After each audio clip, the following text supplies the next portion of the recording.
આજના સમયમાં સામાન્ય માણસ પણ એસઆઈપી કરતો થઈ ગયો છે, કારણ કે એમને પણ ખબર છે કે હવે આગળના સમયમાં જે ફ્યુચર છે એ એસઆઈપી નું છે.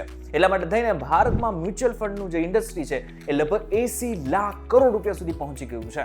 પરંતુ ઘણા બધા લોકો એસઆઈપી તો કરે છે, પરંતુ 5 ભૂલો કરી નાખે છે કે જેને જ કારણે તેઓ કરોડપતિ ભવિષ્યમાં બનવાના હતા, પરંતુ હવે એ માત્ર લખપતિ બનીને રહી જશે. ત્યારે કઈ 5 ભૂલો છે કે જેને જ કારણે તમે કરોડપતિ નહીં બની શકો, એ જો તમારે જાણવું હોય ને તો ધ્યાનથી સાંભળજો. હું તમને એક વાત કહું.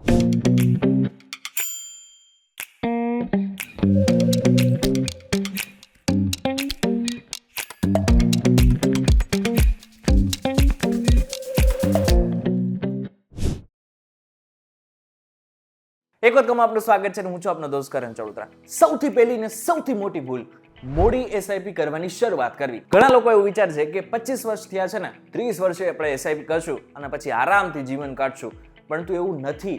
5 વર્ષ તમારા જિંદગીના નહીં, પરંતુ માત્ર 1 વર્ષ પણ જો તમે મોડું કરશો તો તમને લાખો રૂપિયાનું નુકસાન થશે. માનો કે તમે 5000 ની એસઆઈપી કરો છો અને અપેક્ષિત વળતર લગભગ 12% છે. હવે જો તમે 25 વર્ષ માટે રોકાણ કરો છો તો 25 વર્ષ બાદ તો તમારી પાસે કેટલા રૂપિયા છે? 94,88,175, એટલે કે લગભગ 95 લાખની આસપાસ. પરંતુ માત્ર 1 વર્ષ માટે જો તમે રોકાઈ જાઓ, એટલે કે માત્ર 24 વર્ષ માટેની જો એસઆઈપી થાય છે, તો 83,92,454 રૂપિયા તમારી પાસે હશે, એટલે કે લગભગ 84 લાખ રૂપિયા તમારી પાસે હશે. એટલે કે 1 વર્ષ મોડું કર્યું તો 11 લાખ રૂપિયા સુધીનું નુકસાન થયું. એટલા માટે જ કહું છું કે જો કાલે એસઆઈપી કરવાની શરૂઆત કરવાના છો ને, તો એની બદલે આજે જ કરો. બીજું, ગમે ત્યારે એસઆઈપી તમે ઉપાડી લો છો ને, તો તમને ભયંકર નુકસાન થઈ શકે છે. હવે ઘણા બધા લોકો એવું વિચારવા માંગતા હોય છે કે શેર બજાર છે ને 2000 થી 3000 પોઈન્ટ નીચે ગયું ને, એટલે આપણે એસઆઈપી બંધ કરાવી નાખવી જોઈએ ને, જેટલા પૈસા થયા છે ને એટલા જ ઉપાડી લેવા જોઈએ. આ બહુ જ મોટી ભૂલ છે, કારણ કે જ્યારે માર્કેટ ઉપર હોય ત્યારે ફંડની એનએવી એટલે કે કિંમત 100 રૂપિયા હોય તો 5000 માં તમને 50 યુનિટ મળશે. જ્યારે માર્કેટ નીચે જાય અને એનએવી 80 રૂપિયા થઈ જાય છે, ત્યારે એ જ 5000 માં તમને 62.5 યુનિટ મળી જતા હોય છે. આનો સીધો મતલબ એમ થયો છે કે ક્યારેક માર્કેટ નીચે જશે તો ક્યારેક ઉપર જશે, પરંતુ તમારા જે પૈસા છે એ રિકવર થવાના જ છે. ત્રીજી ભૂલ જે ઘણા બધા લોકો કરે છે એ છે કે એમને ટૂંકા ગાળાની અપેક્ષા છે. 2019 થી 2024 સુધીમાં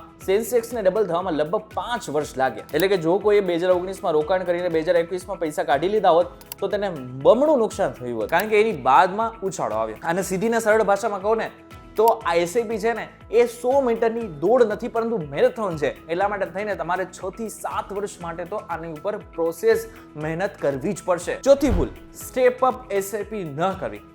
હવે 5000 રૂપિયાની એસઆઈપી તમે 25 વર્ષ સુધી કરવા કરતા 5000 રૂપિયાની એસઆઈપી આજે કરેલી છે, તો આવતા વર્ષે એમાં 2000 કે પછી 4000 ઉમેરશો તો તમને મોટો ફાયદો થઈ શકે છે. હવે ઉદાહરણ લઈએ, 5000 ની એસઆઈપી 12% વ્યાજ ઉપર કરીએ અને 20 વર્ષ બાદ તમને 50 લાખ રૂપિયા મળશે. પરંતુ એમાં જ 5000 ની એસઆઈપી દર વર્ષે તેમાં માત્ર 10% વધારો કરો, એટલે કે બીજા વર્ષે 5500 અને ત્રીજા વર્ષે 6050 નાખો, તો પરિણામ શું થશે? 20 વર્ષ પછી તમારી પાસે 1.3 કરોડ રૂપિયા હશે. ચોકી ગયા ને, ક્યાં 50 લાખ ને ક્યાં સીધા 1 કરોડ રૂપિયા. આને જ કહેવાય છે ચક્રવૃદ્ધિ વ્યાજનો કમાલ. ચક્રવૃદ્ધિ વ્યાજ એસઆઈપીમાં મળે છે અને ચક્રવૃદ્ધિ વ્યાજનો લાભ આજે ઘણા બધા લોકો લઈ રહ્યા છે. એટલા માટે જ કહું છું કે માત્ર એક જગ્યા ઉપર ઊભું રહેવાનો કોઈ ફાયદો નથી. દર વર્ષે એની અંદર 10% પણ વધારો કરશો તો ઘણો બધો લાભ મળી શકે છે. પાંચમી ભૂલ, ફંડ હાઉસ અને મેનેજરનું ડ્યુ ડિલિજન્સ ન હોવું. તમારા પરસેવાની કમાણી કોઈને આપતા પહેલા તપાસ કરવી જરૂરી છે. માત્ર પાછલા 1 વર્ષનું રિટર્ન જોઈને રોકાણ ન કરો. સૌથી પહેલું, ફંડ મેનેજર કેટલા વર્ષથી તે બધી વસ્તુ જોવે છે, ફંડ સંભાળે છે, તેમનો ટ્રેક રેકોર્ડ કેવો છે. બીજું, AUM એટલે કે assets under management, fund house પાસે કુલ કેટલા પૈસાનું સંચાલન છે. ત્રીજું, expense ratio, fund manager fee કેટલી છે, વધારે ફી તમારા પ્રોફિટને ખાઈ શકે છે. અને ચોથું છે કન્સિસ્ટન્સી, શું ફંડ સતત 5-10 વર્ષથી સારું પરફોર્મન્સ આપે છે કે નહીં. આ એવી 5 ભૂલો હતી કે જે આગળના સમયમાં તમારે બિલકુલ નથી કરવાની જો આગળના સમયમાં તમારે કરોડપતિ બનવાની ઈચ્છા છે. હવે આ મેં તમને જેટલી પણ સલાહ આપેલી છે, માર્કેટમાં જે પણ ચાલી રહ્યું છે અને મારા પોતાના અનુભવ જેટલા છે એ મેં તમારી સાથે શેર કર્યા છે. પરંતુ નાનામાં નાનું રોકાણ કરવું હોય ને તો તમારા નિષ્ણાંત ફાઇનાન્શિયલ જે એડવાઇઝર હોય ને એને પહેલાં પૂછી લેજો ને પછી જ તમારે કોઈ પણ પ્રકારનું રોકાણ કરવાનું છે. પરંતુ આ 5 ભૂલ તો ક્યારેય નથી કરવાની. ત્યારે આ બાબતને લઈને તમારું શું કહેવું છે અમને જરૂર કમેન્ટ કરીને ચોક્કસથી કહેજો.